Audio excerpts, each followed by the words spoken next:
बिस्मिल्लाहिर्रहमानिर्रहीम, अस्सलाम वालेकुम नाज़रीन, आप देख रहे हैं 92.8 विद सादिया अफसाल। नाज़रीन, आज सबसे पहले जिक्र करते हैं मकबूजा कश्मीर के हवाले से। 72 बरस का अरसा गुजर गया। कश्मीर पे भारत का ये जो गासिबाना कब्ज़ा है, आज यौम स्याह के तौर पे पाकिस्तान में और दुनिया भर में जहाँ जहाँ कश्मीरी हैं उन्होंने इस दिन को यौम स्याह के तौर पर मनाया है। वज़ीर आज़म इमरान खान का ख़िताब भी हुआ है। उन्होंने अपने पैगाम में कश्मीरियों के लिए कहा है कि वो हर सतह पर कश्मीरियों की हिमायत जारी रखेंगे, चाहे उन्हें यहाँ पाकिस्तान में करना पड़े या दुनिया भर में जाना पड़े। और साथ ही साथ ये भी जो अल्फाज उन्होंने पहले इस्तेमाल किए थे कि उन्हें पाकिस्तान की तरफ से कश्मीर का सफ़ीर समझा जाए और दुनिया भर में वो ये पैगाम जाकर देते रहेंगे। साथ ही साथ आज वज़ीर ख़ारजा जो हैं उन्होंने कहा कि भारतीय वज़ीर आज़म नरेंद्र मोदी को एयर स्पेस इस्तेमाल करने की इजाज़त नहीं दी गई और ये फ़ैसला जो है वो मकबूजा कश्मीर के हवाले से यौम स्याह के तनाजुर में किया गया है। दूसरी तरफ आज की तारीख जो कि तय थी आज़ादी मार्च के लिए, आज़ादी मार्च शुरू हो चुका है। मौलाना फजल रहमान एक तरफ ये क्लेम कर रहे हैं कि उनके लोगों को गिरफ़्तार किया जा रहा है, उनके लोगों को पकड़ा जा रहा है, आज़ादी मार्च में शामिल नहीं होने दिया जा रहा। कल उनके हाफिज़ हमदुल्ला उनकी पाकिस्तानी शहरियत मनसूख हुई थी और आज मुफ्ती किफ़ायतुल्लाह को अरेस्ट कर लिया गया है। रहबर कमेटी जो अपोजिशन की है और जो मुज़ाकराती टीम है हुकूमत की, इनके कल तक जब मुज़ाकरात हो रहे थे तो परवेज़ खटक साहब ने कल ही ये बताया था कि मौलाना साहब की जो टीम है या अपोजिशन की जो टीम है उसमें से किसी ने भी इस्तीफ़े का मुतालबा नहीं किया, उस पर कोई बात नहीं हुई है और ना ही अर्ली इलेक्शन के हवाले से कोई जिक्र हुआ है। लेकिन आज मौलाना साहब ने बरमला अल्फाज में, दो टोक अल्फाज में क्या कहा, आपको सुनाते हैं। उनकी एक मुज़ाकराती टीम आई थी हमसे एनआरओ लेने के लिए, हमने उनको मुस्तरद किया है। उनकी किसी किस्म की दरख्वास्त को हमने कबूल नहीं किया। न तो हम हुक्मरानों के इस्तीफे के मुतालबे से दस्तबरदार होंगे। इमरान खान को इस्तीफा देना पड़ेगा। वो पाकिस्तान का हुक्मरान नहीं है, वो जबर और चोरी की बुनियाद पर हुक्मरान बना है और इंतखाबात में धांधली की बुनियाद पर आया है। न हम 25 जुलाई 2018 की इंतखाब को तस्लीम करते हैं, न उसके नतीजे को तस्लीम करते हैं, न उसके नतीजे में बनने वाली हुकूमत को तस्लीम करते हैं। मौलाना साहब ने कहा कि हुकूमती टीम हमसे एनआरओ मांगने आई थी जिसको हमने मुस्तरद कर दिया है और इमरान खान को इस्तीफ़ा देना पड़ेगा।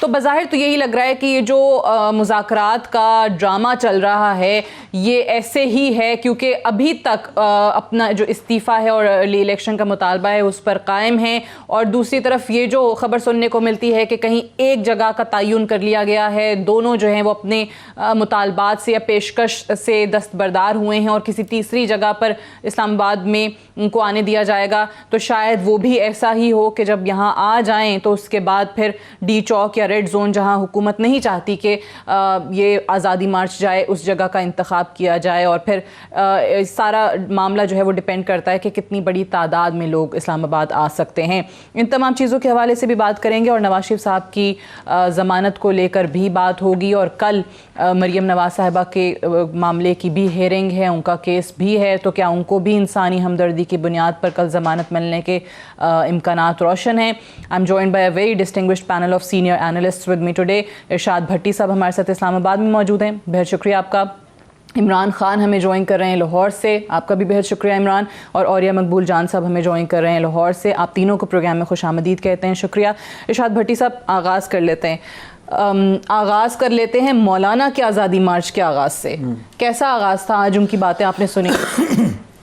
पहले तो वो कश्मीर, मकबूजा कश्मीर का आज मेरे ख्याल से 80 दिन से ज़्यादा 84 दिन हो गए हैं उनको, गो कि वो अब कर्फ्यू उठाने लग गए हैं कुछ घंटों के लिए।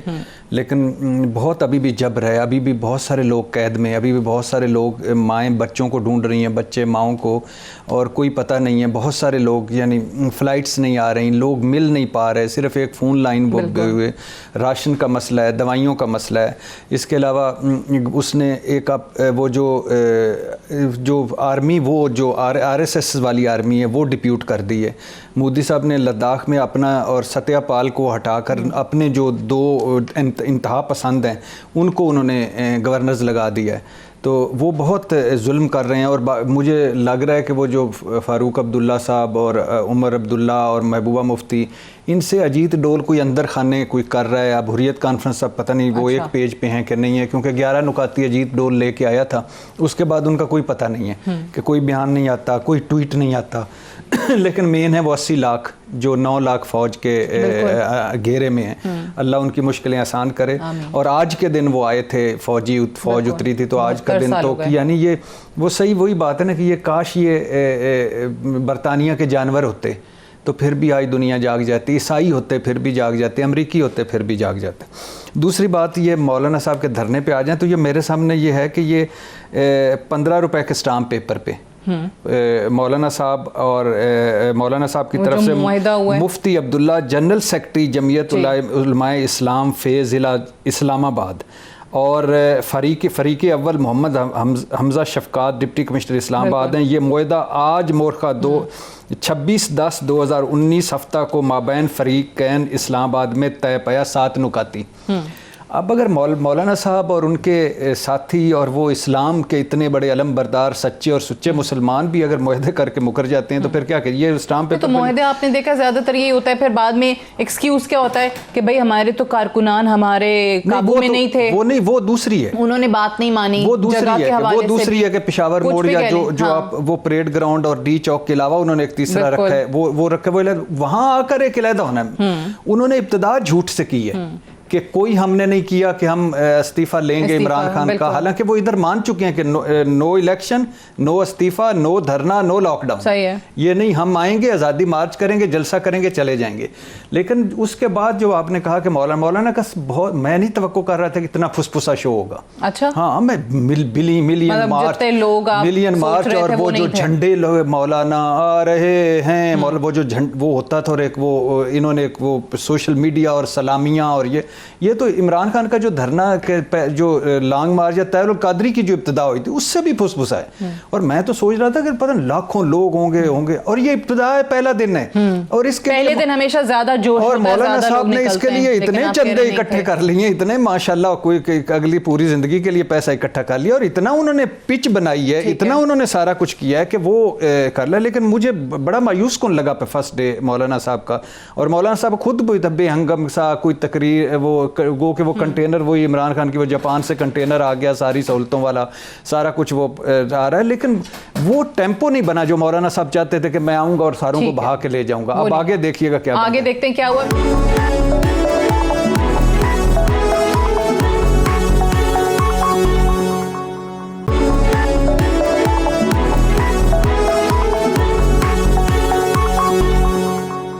और ये सब ये आपने भी आज ये नोटिस किया होगा, तादाद के हवाले से आपका अपना क्या तज्जिया है? पहले दिन जिस तरीके से क्लेम किया जा रहा था कि पूरा सिंध इकट्ठा हो रहा है, और अभी आज तो खैर मौलाना साहब ये भी कह रहे थे कि आज तो फर्स्ट डे है, आगे आगे जाएंगे तो और काफिले मिलते रहेंगे।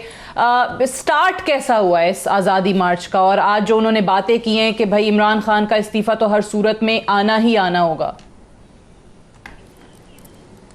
देखिए, स्टार्ट बिल्कुल वैसे ही हुआ है जैसे हम एक्सपेक्ट कर रहे थे, लेकिन मेकर है मौलाना बहुत ज़्यादा एक्सपेक्ट कर रहे थे। उसकी 2-3 वजूहात हैं जिसकी वजह से मौलाना का जो शो जो है उस तरह का कामयाब नहीं हो सका। उसकी एक बुनियादी वजह यह है कि मौलाना ने अभी तक कोई इस तरह का मोमेंटम वाला शो शुरू नहीं किया था कि हम वहाँ से निकलेंगे और फिर हम इस्लामाबाद आएंगे। वो करते ये थे कि वो एक शहर के अंदर जाके इकट्ठे हो जाते थे, और गुज़श्ता तकरीबन 16-17 सालों से उनका जो मसलक देवबंद है उसके ऊपर वाकई एक बहुत ज़्यादा उफ्ताद गुजरी है। ज़ाहिर बात अफगानिस्तान की सिचुएशन के बाद सबसे ज़्यादा उन्हीं भुगता है। तो मौलाना ने उनको बहुत अच्छी तरह से इकट्ठा किया हुआ था। वो सारे के सारे मौलाना के जलसे में आते थे, उनके मार्च में भी आते थे, और बड़ी तंदही से आते थे। मैं आपको अर्ज़ करूँ कि उसमें हुआ ये है कि वो मौलाना के जो पार्टी के साथ के लोग थे वो तो चल पड़े हैं। अब आप खुद देखें कि सबसे न्यू एंट्रेंट जो है नून लीग ने अपना बंदा भेजा है वहाँ पर, और वो मोहम्मद ज़ुबैर था, जो कि अब ताज़ा तरीन उनकी एंट्री है नून लीग के अंदर, और भी मरियम नवाज की वजह से एंट्री है। दूसरा रजा रब्बानी साहब आए हैं, जो कि वहाँ पर मसला यह है कि जिसको जरदारी साहब खुद, बल्कि पीपल पार्टी वाले खुद भी वो कहते हैं एक पंजाबी वहाँ आके ना सिंध के अंदर आबाद हुआ है। ज़ाहिर बात है जिस वक्त तो मामला होता है तो इस तरह पे चले जाते हैं, तो वहाँ पर भी वो कोई मतलब बिलावल कराची आ सकता था। तो मौलाना को दो खदशात हैं जिसकी वजह से मौलाना का फरकर साथ नहीं आ रहा। एक तो खदशा ये है कि क्या ये मौलाना के लिए कोई ट्रैप तो नहीं है, क्योंकि अगर मौलाना के जैसे लोग जो हैं जिस तरह की उनका क्राउड होगा, ये इस्लामाबाद में 2 दिन बैठ गया और ये आलमी सतह पे ये CNN पे ये चीज़ें चलना शुरू हो गई कि ये जामिया अफसा टाइप मौलवी आ गए, तो एक मिनट लगता है वो सारा राय अम्मा हम बाहर उड़ते हुए। और मैंने देखा हुआ है कि जिस वक्त जामिया अफसा का अब्दुल रशीद गाजी जो है वो झंडा पकड़ के जाता था मिसिंग पर्सन के लिए, तो सारे एंकर पर्सन उसके साथ होते थे। और आज़ादी का लंबरदार, क्या बात है, दुनिया में इससे बड़ा आदमी कोई नहीं भेजा। खालिद ख्वाजा उसके साथ होता था, वो मोहतरमा क्या नाम है आमना मसूद जंजुआ साथ। लेकिन जैसे ही उसके खिलाफ एक्शन का फैसला हुआ, ये सारे एंकर वैंकर जो हैं हाथ दौड़ के पीछे, बहुत अच्छा हो रहा है, इस्लामाबाद पाक साफ हो रहा है। तो मौलाना को इसका अंदाजा है, मौलाना को पता है कि धरना जो है ना या कोई भी जुलूस, मैं डिप्टी कमिश्नर रहा हूं को 9 साल, आप अंदाजा करें सिर्फ 5 मिनट लगते हैं किसी पुरअमन क्राउड को बदअमनी में बदलने, 5 मिनट। और जिस दिन वो जब बदल गया तो वो कोर्ट शुरू होगी तो मसला हो जाएगा। अच्छा, ये बड़ी इंटरेस्ट, आप कुछ कहना चाह रहे हैं? हाँ, मैं ये एक तो ये मैं कहना चाह रहा हूँ कि कन्फ्यूजन तो पहले दिन से और आज तक है। आज तक मौलाना साहब का कोई पता नहीं है कि वो चाहते क्या हैं, नंबर 1। नंबर 2, जो मियां मोहम्मद नवाज शरीफ साहब के जो जमानतें हो चुकी या जो कुछ इस वक्त सिचुएशन चल रही, उसमें मोहम्मद जुबैर का जाना भी गनीमत है। नंबर 3, रज़ा रब्बानी साहब ये जो हैं ये पुराने जो बाबे हैं, ये भी एक फॉर्मेलिटी है। बिलावल साहब भी 2-4 स्टेप पीछे हैं। बिलावल साहब एंगेज्ड हैं, राब्ते में हैं, बिल्कुल पीछे हैं और वो नहीं चाहते वो मौलाना साहब। लेकिन मौलाना साहब का प्रॉब्लम यह है कि मौलाना साहब जब से ये अपोजिशन के साथ मिले, उन्होंने अपोजिशन के लिए वो खुद कुछ बम्बार साबित हुए हैं। ठीक है, आप पहला इलेक्शन कमीशन के सामने जो जलसा देखें, 700-800 लोग थे, ना बिलावल था, ना जरदारी साहब थे, ना वो थे वो क्या उसको कहते हैं शहबाज शरीफ, फ्लाइट ही नहीं आई थी, कमर दर्द थी। और उसमें मौलाना साहब ने अल्हम्दुलिल्लाह ऐलान किया था कि मैं यौम आज़ादी नहीं मनाऊंगा इस आज़ादी तक। उसके बाद मौलाना साहब जब सदर के इंतखाबात पे पहुंचे तो सारी अपोजिशन फुटा हो गई। उसके बाद मौलाना साहब फाटा मर्जर पे पहुंचे, सारी अपोजिशन फुटा हो गई। उस पे बाद मौलाना साहब इस पे असेंबलियां बाइकाट कर दो, छोड़ दो, सारी बाइकाट। नवाज शरीफ साहब ने खुद कहा कि उनको नदामत है, मौलाना साहब की बात नहीं मानी थी उन्होंने असेंबली। नहीं, अब तो उनको फखर है कि वो उन्होंने नहीं मानी, अब तो उन्होंने फखर है कि उन्होंने नहीं मानी। और दूसरी दो फिक्रे में फिर इमरान के पास तो आज पोटली है ना खबरों की। ना आ जाए, वो इमरान ने इतनी बड़ी बात की थी। इमरान तो वैसे स्टार है ना आजकल। आपने ज्यादती की है, मुल्क भी इमरान के हवाले, ये प्रोग्राम भी इमरान के हवाले, हम किस लिए हैं झंडू बाम? उनसे बात तो करने हम अच्छा दूसरी बात मौलाना साहब उसके बाद आया मौलाना साहब, उसके बाद आए पार्लियामेंट बाइकआउट करो, वो भी अपोजिशन फुट आ गई। इमरान खान देखें भट्टी साहब, जो मेरी और आपकी आज बात हुई है ना वो नहीं हुई, और मैंने आपको कुछ नहीं बताया। जो आपने बताना है वो अपनी जिम्मेदारी पे वो नहीं और यार कह रहे हैं वो नहीं हुई, मैं आपको साफ बता रहा हूँ। और ढील का जो लफ्ज़ है वो अब पाकिस्तान की डिक्शनरी में से आप निकाल दें।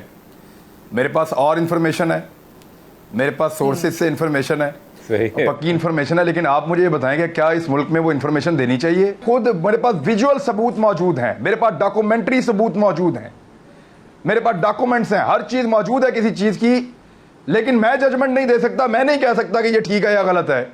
जिसने इन्फॉर्मेशन देनी है वो दे दे, जिसने नहीं देनी वो ना दे। हम सारे सहाफ़ी चुप करके बैठ जाते हैं, यही चाह रहा है कोई तो ठीक है। ढील का लफ्ज़ जो है वो डिक्शनरी में से ही निकाल देते हैं कि ये लफ्ज़ ही नहीं है कहीं पे। और भट्टी साहब, जो मैंने आज आपको बताया वो एक दोस्त के नाते बताया, आपने जिसको बताना बता दें, मैंने आपको कुछ नहीं बताया। इमरान ने कुछ नहीं बताया। अब वो क्या है इमरान ने जो कुछ नहीं बताया भट्टी साहब को, वो जरा एक ब्रेक ले लें, ब्रेक से वापस आते हैं, उस पर भी बात करेंगे। और ये बात बिल्कुल दुरुस्त है कि इमरान खान साहब, पाकिस्तान तहरीक इंसाफ की पूरी जमात, ये जो अभी मौजूदा हुकूमत है, ये खुद आज़ादी सहाफ़त की बेनिफिशरी रही है। मीडिया से जितने फ़वायद या मीडिया ने धरने के दौरान जिस तरीके से कवर किया, इमरान खान साहब के खुद के इंटरव्यूज़ और उन्हीं के अपने दौर के अंदर सहाफ़त के साथ इस तरीके से होना ये एक बहुत बड़ा सवालिया निशान है। ब्रेक से वापस आते हैं, डिस्कशन को आगे बढ़ाएंगे। Stay tuned.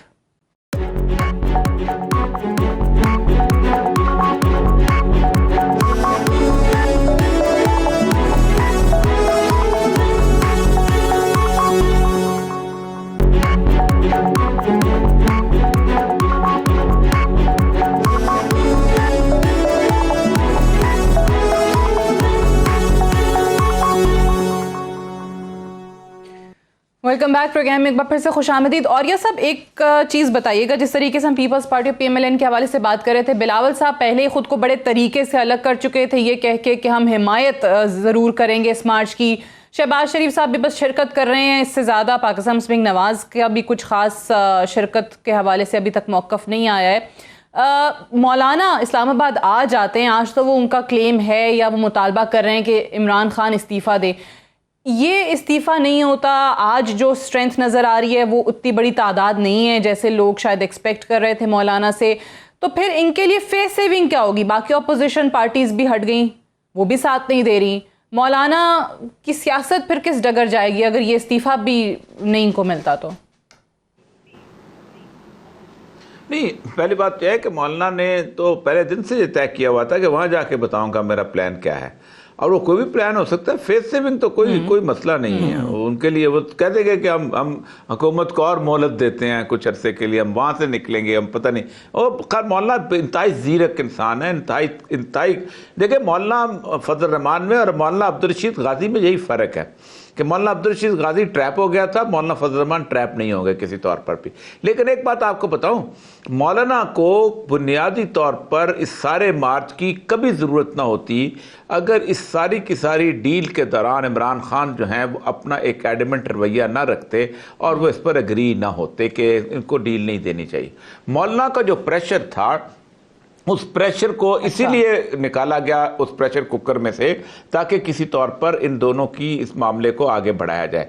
देखिए ना, मेरी बात सुने, आज आप नवाज शरीफ के बारे में गुफ्तगू कर रहे हैं कि उनका जी क्या ज़बरदस्त किस्म की दुनिया जहान के लोग आके पहुंचे हुए हैं, ये हुए हुए हैं, वो हुए हुए हैं। आप मुझे ये बताइए कि इस किसी सूबे के अंदर एक दो अफसर ऐसे होते हैं जिनका इख्तियार जो है को वज़ीर आला से कम नहीं होता। एक चीफ सेक्रेटरी होता है और एक होता है इंस्पेक्टर जनरल पुलिस। क्या ये दोनों लोग जो हैं, अगर इनके बेटे जो हैं उनकी जायदादें निकल आती वहाँ लंदन में, इन दोनों बड़े ब्यूरोक्रेट्स की मिलें शुरू हो जाती, पनामा में नाम आ जाता और वह गिरफ्तार होते, तो क्या आपका रवैया वैसे ही होता जैसे इस वक्त नवाज शरीफ के साथ है या उसके साथ है? क्या अगर वो चीफ सेक्रेटरी, आज इस वक्त एक फेडरल सेक्रेटरी लेवल का बंदा बंद है, उसका भी वही इख्तियार है, वो बंद है, उसके प्लेटलेट्स कम हो जाए तो क्या आप ऐसे ही हालात पैदा करेंगे? ऐसी बात नहीं है। मसला जरा यह है कि एक पूरे का पूरा, मुझे तो अजीब व गरीब मामला लगता है कि पूरे का पूरा मीडिया जो है आपने क्रिमिनल के दरमियान और क्रिमिनल ऑफेंस के दरमियान और रेगुलर पॉलिटिकल फोर्स केस के दरमियान तमीज ही खत्म कर दी है। यानी हैदराबाद की बगावत का केस और इस मुल्क से चोरी करने का केस बराबर हो गया है। यानी भगत सिंह का केस और गाजी इल्मुद्दीन का केस बराबर हो गया और इनका पनामा का केस बराबर हो गया। आपने तो कमाल ही कर दिया ना, आपने तो इज्जत और तौकीर का वो मकाम अता कर दिया है। आप मुझे ये बताइए, इस वक्त कोई टाइकून पकड़ा जाता, बिजनेस टाइकून, और वो होता जेल में, और आप अगर वो अस्पताल पे शिफ्ट हो जाता तो आप सारे कैमरे लेके पहुंच जाते कि इसको क्यों दिया गया? इसलिए कि उस बंदे की जेब में 10,000 वोट हैं और वो 10,000 वोट हैं वो लेके आप पाकिस्तान की हर क्रिमिनल एक्टिविटी को ब्लैकमेल कर।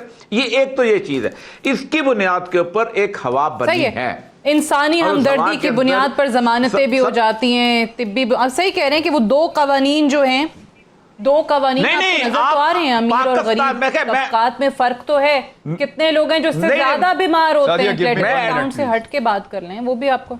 इमरान कुछ कहना चाह रहे हैं? मैं सिर्फ इंसानी हमदर्दी पे ये कहना चाह रहा हूँ कि 1 महीने से अस्पताल बंद पड़े हैं, खुदा के वास्ते इंसानी हमदर्दी दिखाइए। साहिवाल साने के अंदर जो खानदान मर गया उसका भाई कह रहा था पंजाबी में कि जो अदालत ने फैसला करता सानू कबूल है, खुदा के वास्ते इंसानी हमदर्दी दिखाइए। जो लोग खुदकुशी करके मर रहे हैं उनके लिए दिखाएं। अल्लाह का वास्ता है आप इंसानी हमदर्दी दिखाइए। पाकिस्तान की जेलों में कैद हजारों बीमार जितने शहरी हैं, जितने बीमार कैदी हैं, उन सब के लिए अल्लाह का वास्ता कि आप इंसानी हमदर्दी दिखाइए। मैं आपको बेशुमार लोग ऐसे दिखाता हूं जो भूखे सोते हैं, मैं ऐसे दिखाता हूं जो बेगुनाह जेलों में पड़े हैं, मैं ऐसे दिखाता हूं जिनकी हालत जो है वो जिंदों से बदतर है। खुदा के वास्ते उनके लिए इंसानी हमदर्दी दिखाइए। आपने पेट्रोल की कीमतें कितनी बढ़ा दी हैं, बिजली की कीमतें आप फिर बढ़ा रहे हैं, उनके लिए इंसानी हमदर्दी दिखाइए। वहां आउटडोर्स के अंदर सुबह लोग स्ट्रेचर्स के ऊपर मरीजों को लेकर आ रहे हैं, डॉक्टर इलाज नहीं कर रहे, वो वापस जा रहे हैं। अल्लाह का वास्ता वहां पे इंसानी हमदर्दी दिखाइए। आप इंसानी हमदर्दी सिलेक्टेड नहीं हो सकती या पिक एंड चूज नहीं हो सकती। या तो आप इंसानियत के हमदर्द होते हैं या आप नहीं होते। आप इस इस्तिलाह को इस्तेमाल कर रहे हैं बट अनफॉर्चुनेटली होता है, अनफॉर्चुनेटली पिक एंड चूज ये हो इंसानी रहा है, हमदर्दी नहीं है। सिलेक्टेड ही हो रहा है। सही कह रहे हैं इरशाद भट्टी साहब। अब वो क्या बात है जो इमरान ने आपको नहीं बताई?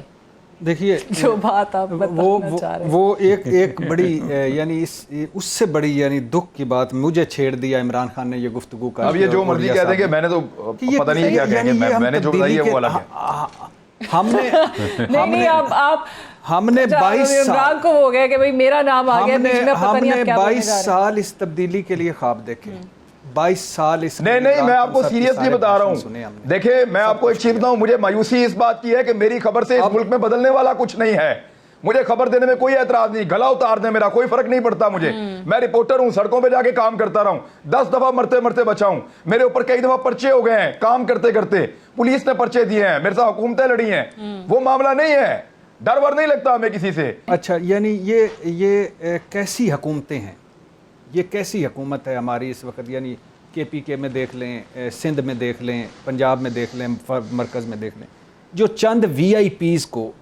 चंद VIPs कैदियों को वो सहूलतें दे रही है जो 22 करोड़ आवाम जिसके लिए तरस रहे हैं, धक्के खा रहे हैं, इhtजाज कर रहे हैं। महंगाई बेरोज़गारी छोड़ दें, 450 रुपये किलो सब्ज़ मिर्च हो चुकी है, 350 रुपये किलो धनिया हो चुका है। आप नौकरी के लिए माली की नौकरी आई थी, MBA और M.Phil लोग 3 M.Phil लोगों ने भी अप्लाई किया हुआ था। एक माली की नौकरी 18,000 दरखास्तें। तो ये बेरोज़गारी का है। आप आ जाए यानी निशवा गलत इंजेक्शन से मर गई, मीर हसन अबड़ो को वो कुत्ता वैक्सीन नहीं मिली, और लाड़काना में नहीं मिली, शिकारपुर में नहीं, सुल्तान कोट में नहीं मिली। 2.5 साल मोहन जो था वो मरा, लवाहिकीन के पास 2000, ये सिंध की बात कर रहा हूँ जहाँ 12 साल से भुट्टो जिंदा है और हुकूमत हो रही है।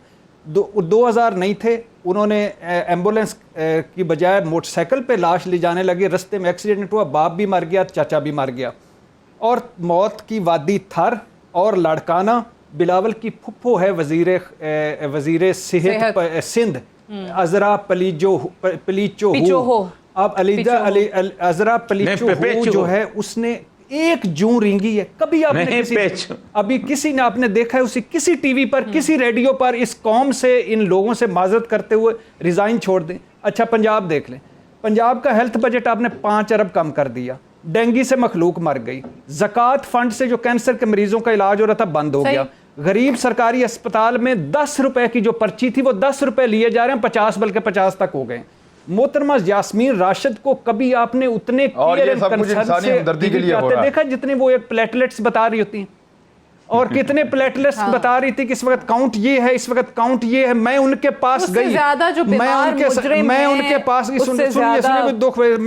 पास गई, उन्होंने मुझे कहा, मैंने उनको कहा, मैंने फुल दस्ते पहुंचाए, उन्होंने मुझे ये दिया, मैंने उनको ये दिया, मैं इस तरफ गई, मैंने उसको डॉक्टर ताहिर शमसी को बुलाया और डॉक्टर ताहिर शमसी ने देखा, एक मेडिकल बोर्ड बना, उसमें 12 डॉक्टर्स छोड़े अच्छा कि इस तरह जिस तरह नवाज KPK में अस्पतालों का बुरा हाल है, स्कूलों का बुरा हाल है। जिस तरह वो फजल रहमान को रोक रहा था महमूद खान बुजदार प्लस, उस तरह उसने कभी कहा है कि आज मैं BRT बना के छोड़ूंगा? कभी भी नहीं। अच्छा बलोचिस्तान सिर्फ महकमा ज़राअत के 15,000 मुलाजमीन है, 33 डायरेक्टोरेट हैं, और क्या 3 अरब बजट है, 9 अरब तनख्वाहें हैं। और हालत ये है कि सेब को जो पैक करने वाले गत्ते का कार्टन है वो पंजाब से, सेब स्टोरेज पंजाब में, ये हाल है। अच्छा बाकी छोड़ें, नवाज शरीफ साहब फिजिकल रिमांड पर जमानत हुई है, फिजिकल रिमांड पर होता है, जिस्मानी रिमांड के बाद जुडिशियल होता है, जुडिशियल पे हो जाती है। जरदारी साहब फिजिकल रिमांड पर, ये इमरान खान की हुकूमत में जरदारी साहब फिजिकल रिमांड पे असेंबली में, अच्छा तकरीरें, पार्टी सदारतें, हमजा फिजिकल रिमांड पे पंजाब असेंबली में प्रेस कॉन्फ्रेंस, उसके बाद और नैब पर हमले, इमरान खान पर हमले। अब बताएं ये कैसा, मुझे एक मिनट, लेकिन मुझे ये बताएं कि फिर अब जरदारी साहब के भी प्लेटलेट्स कह रहे हैं कम हो रहे हैं, वो भी गिर रहे हैं, तो इंसानी हमदर्दी की बुनियाद पे, क्योंकि एक प्रेसिडेंट तो सेट कर दिया इंसानी हमदर्दी की बुनियाद पे, फिर जरदारी साहब को भी जमानत दे दें, जेलें भी खोल दें, जेलें भी खोल दें, बड़े बीमार कैदी पड़े हैं। ऐसा निजाम है कि मुजरिम नवाज शरीफ को, अच्छा मुजरिम को छोड़ दें, मुजरिम को छोड़ दें, ये भी छोड़ दें कि जेल में उन्होंने जाना कि नहीं, ये भी छोड़ दें कि उन्होंने वो, अच्छा ये छोड़ दें कि, क्योंकि ब्यूरोक्रेसी पंजाब की जो है वो नवाज शरीफ साहब के तौर, उनको वो देख के ये सोचते हैं कि इनके खानदान की हुकूमत आ जाएगी, इसलिए नवाज शरीफ साहब को वो प्रोटोकॉल दे रही है ब्यूरोक्रेसी पंजाब की, उनकी फैमिली को। लेकिन जरदारी साहब का कोई ख्याल नहीं रखा गया, वो ज्यादा बीमार हैं। ये तो मियां साहब को प्लेटलेट्स का झटका लगा तो बात सामने आ गई, वरना ज्यादा बीमार जरदारी साहब हैं, और खुदा ना खास्ता वो एक रियल थ्रेट होगा इस गवर्नमेंट के लिए, इनको इस बात को समझना चाहिए। अच्छा वो ये छोड़ दे कि नवाज शरीफ साहब बीमार हैं। मेरी एक सेकंड है ना यार, भट्टी साहब आप बात कर दीजिएगा, पूरे प्रोग्राम में बात नहीं करूंगा, ये बात सुन लें आप मेरी, जरूरी है। 2009 में एक सीनियर सहाफी जो लाहौर के हैं, उनको एक वकील जो इफ्तिखार चौधरी साहब के लिए अदलिया बहाली की मुहिम चला रहे थे, उनका फ़ोन आया, और जो सीनियर सहाफी हैं उन्होंने ये कहा कि मुझे ऐसा लगता है कि आपको नहीं निकलने देंगे और हालात बहुत टाइट कर दिए हैं गवर्नमेंट ने। तो वो जो वकील साहब हैं उन्होंने कहा कि हम गुजरांवाला तक जाएंगे, हम निकलेंगे भी, जाएंगे भी, सारी बातचीत हो गई है और गुजरांवाला तक ही जाना पड़ेगा, बाकी सारा काम हो जाएगा। ये एक सीनियर सहाफी को एक सीनियर वकील ने कहा जो इफ्तिखार चौधरी साहब की बहाली की तहरीक चला रहे थे, और वो सीनियर वकील जो हैं उनका नाम अभी आपने थोड़ी देर पहले लिया है। अब आप मुझे बताएं उनको किसने बताया था कि ये हो जाएगा? और भाई यही तो सोर्सेज होते हैं, हमें पता चल जाता है क्या होना है। अच्छा आप बताएं कि मकबूल जान साहब डिप्टी कमिश्नर भी रहे हैं, और या मकबूल जान साहब डिप्टी कमिश्नर भी रहे हैं। इमरान खान को कोई 25-30 साल हो गए सहाफत करते हुए, आप भी इस फील्ड में, मैं भी इस फील्ड में हूँ। नवाज शरीफ साहब के 9 मेडिकल बोर्ड बने हैं, 12 रिपोर्टें आई हैं, 70 डॉक्टरों ने देखा है। पाकिस्तान की हिस्ट्री में कैदी नहीं, किसी एक शख्स को सरकार ने ये फैसिलिटीज दी हों, कोई एक शख्स मुझे बता दे, मैं सहाफत छोड़ दूंगा, एक शख्स जिसका इतनी केयर, रियासत, सहाफत, सियासत, जिसने इतनी केयर की। मरियम औरंगजेब के नहीं, मरियम औरंगजेब के एक साल में 273 बयानात हाउस ऑफ शरीफ के इर्द गिर्द हैं। मौलाना साहब वो एक अन्य मार्च लेके आ रहे हैं, कोई इखलाकी जुर्रत नहीं। बिलावल साहब कहते हैं कि नवाज जरदारी को कुछ हुआ तो हुकूमत जिम्मेदार होगी। बल्दिया फैक्ट्री में जो मरे हैं, जो थर में मरते हैं, जो एड्स में मरते हैं, जो कुत्ता वैक्सीन नहीं मिलती, उसकी जिम्मेदारी डोनाल्ड ट्रंप की है, इमरान खान। अच्छा आखिरी बात, ये कैसा निजाम है जिसमें आपको पता नहीं चलता कि हाफिज हमदुल्ला 5 साल वजीर सेहत रह चुका है, सेनेटर रह चुका है, आपको पता नहीं चलता कि वो हमारा नेशनल है कि नहीं। और ये कैसा निजाम है कि जिसमें जज अरशद मलक, उनका बेटा भी फौज में, जिसमें जज अरशद मलक जाके नवाज शरीफ को रायविंड में मिल के आ जाता है, और निजाम को पता ही नहीं चलता कि एक जज जिसके पास 5 वज़ीर आज़म के केसेस हैं, वो नवाज शरीफ को उधर जाके अदालत में मिल के आता है। ये कैसा निजाम है कि जिसमें सानिया साहिवाल के मुल्ज़म बरी हो जाते हैं? ये कैसा निजाम है? और इमरान खान के ट्वीट नवाज शरीफ पे आ रहे होते हैं, इमरान खान के ट्वीट नवाज शरीफ पे आते हैं। कि आपको फिर अफसोस होता है इस चीज पे जब आप ये सोचते हैं कि आपका निजाम किस कदर खोखला है, और वो बहुत सारी चीजों पे पता चल रहा है, बड़ी मिसालें आ गई सामने। एक ब्रेक लेते हैं, ब्रेक से वापस आते हैं, डिस्कशन को यहीं से आगे बढ़ाएंगे। Stay tuned.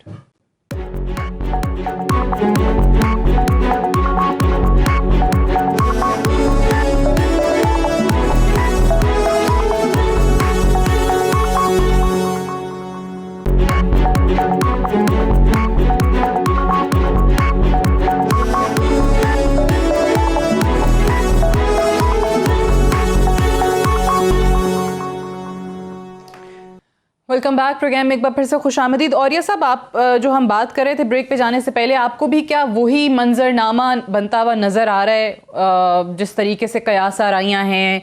बाहर जो इमरान की खबर थी कि बाहर चले जाते हैं ज़मानत तक, तो उनकी खबर बिल्कुल जो उन्होंने कहा था वही सच्ची साबित होती दिखाई दी है। अगर ये बाहर चले जाते हैं, मरियम बीबी बाहर चली जाती हैं, अगले इलेक्शन तक एटलीस्ट सियासत में हिस्सा नहीं लेते हैं, फिर यही इंसानी हमदर्दी की बुनियाद पर यही सलूक जो है जरदारी साहब के साथ रवा रखा जाता है, और कल इसी किस्म की खबर मरियम साहिबा के हवाले से भी आने के इम्कानात हैं।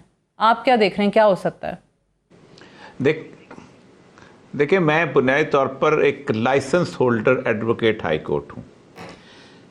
कानून के मुताबिक जो कुछ नवाज शरीफ साहब को रायत मिली है, पाकिस्तान के किसी कानून में उसकी कोई इजाज़त नहीं है, इसलिए कि नवाज शरीफ साहब बुनियादी तौर पर जेल में हैं, ठीक। और जब आप जेल में चले जाते हैं तो आप पे ऊपर बुनियादी हकूक़ मुअत्तल हो जाते हैं आपके।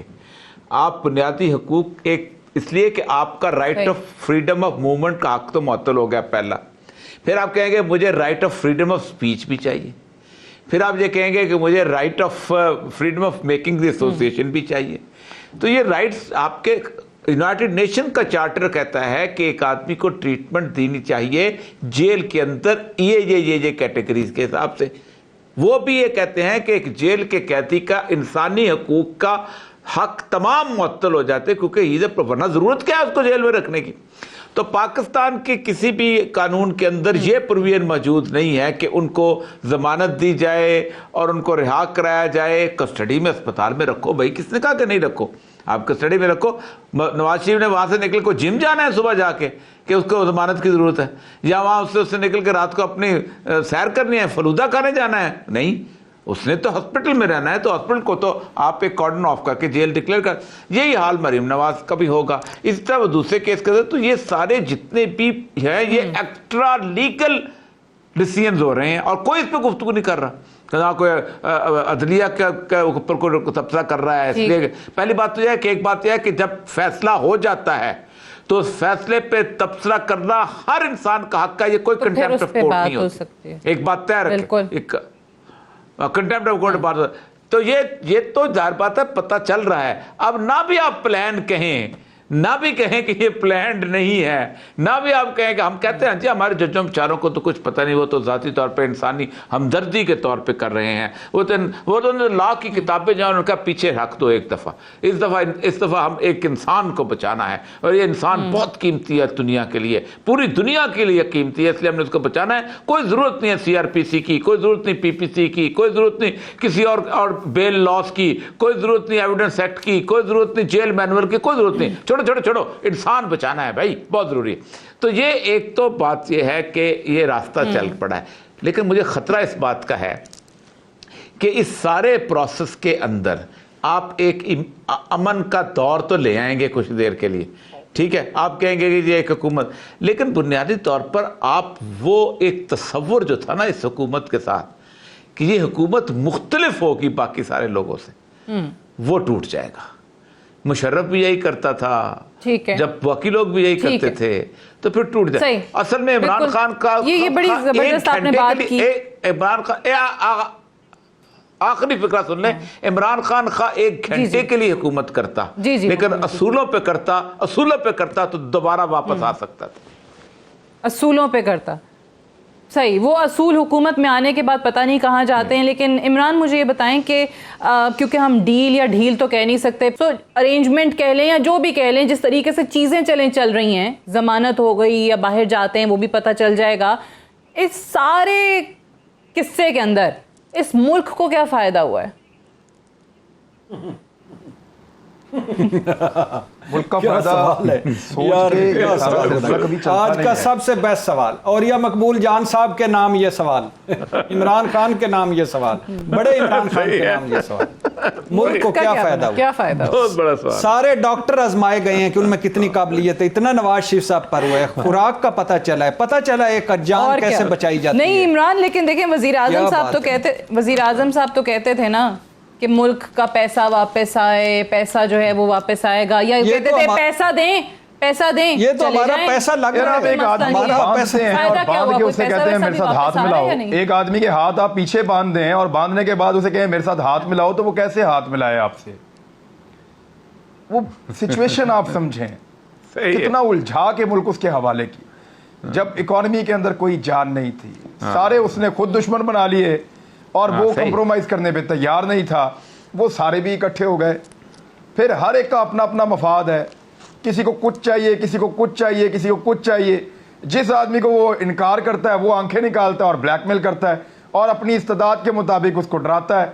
इस निज़ाम के अंदर इमरान खान जैसा बंदा डिलीवर नहीं कर सक रहा, तो फिर कौन डिलीवर करेगा? नहीं हो सकेगा, मुमकिन नहीं है।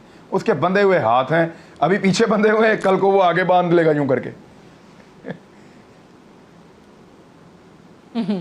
ठीक है, कल को आगे आखिरी चंद लम्हात हैं। वो इमरान ने जो बात नहीं बताई बता रहे हैं या फिर मैं क्लोज करूं? नहीं, मैंने इमरान साहब से बात ही नहीं की। ना बड़े इमरान से मेरी बात हुई है, ना छोटे इमरान से मेरी बात हुई है, किसी से मैंने बात ही नहीं की। अच्छा, कोई बात नहीं। ना मैं इमरान को जानते ही नहीं हूँ। इमरान एंकर एक सुना हुआ है मैंने, कोई एक एंकर वही जो होता है। आजकल बहुत ज्यादा जिनके मुझे clips नहीं वायरल पता, हैं, वही मुझे नहीं वाले पता। एंकर। अच्छा, किसी दिन उसकी तस्वीर आए तो मुझे दिखा देना, मुझे बिल्कुल नहीं पता।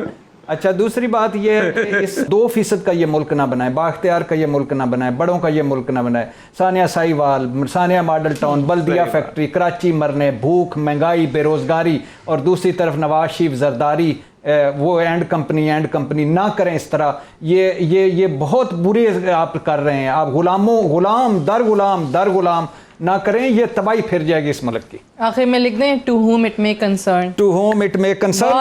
और वो जो गारंटियां मांग रहे होते हैं कि बताओ इसकी जान को कोई खतरा तो नहीं है, वो प्लीज हमारी गारंटियां भी मांगें कि हम मर रहे हैं। बहुत शुक्रिया इरशाद भट्टी साहब, औरिया मकबूल जान साहब, इमरान खान साहब, तीनों का प्रोग्राम में तशरीफ आवरी के लिए। That's all for tonight. इजाजत दीजिए, खुदा हाफिज।